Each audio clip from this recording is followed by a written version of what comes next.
In today's 21st century, we are living at breakneck speed. Our lifestyles are becoming super hectic, and there's no sign of really it abating anytime soon. What's happening? Work life balance is out of kilter.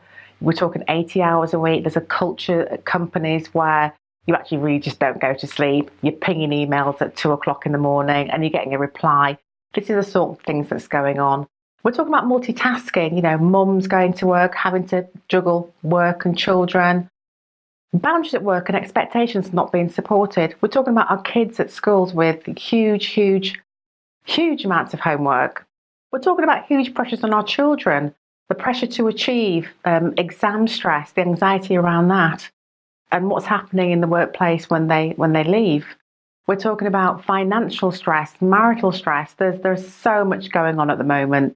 It's no wonder people are becoming addicted to various things.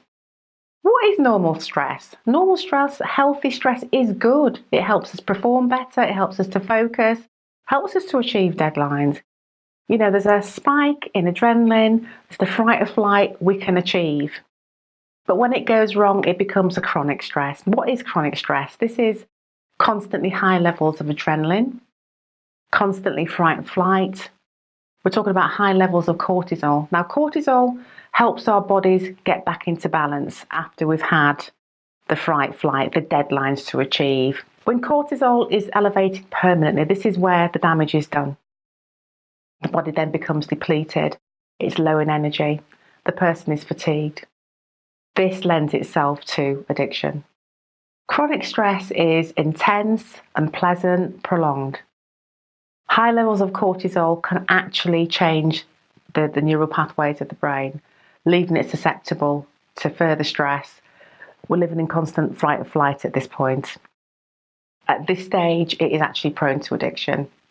Cortisol actually shuts down parts of the prefrontal cortex.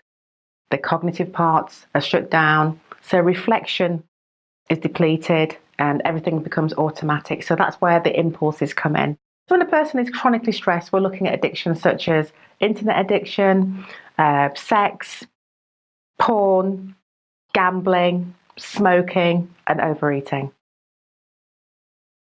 So what are the signs of chronic stress? What are the symptoms? We're looking at sleeplessness, insomnia, anxiety, tension, headaches, just feeling really low, chronic fatigue, anxiety, and depression. These are all the things that are signs and symptoms of chronic stress. There is a link between chronic stress and the motivation to use addictive substances or engage in addictive behaviours. One of the explanations we call is the self-medication theory. The person wants to self-soothe. Chronic stress and anxiety promote all of this.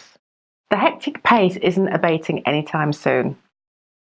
In my episode on radical self-care, it will tell you what you can do, all the healing techniques that can be used just to get you grounded and centered again.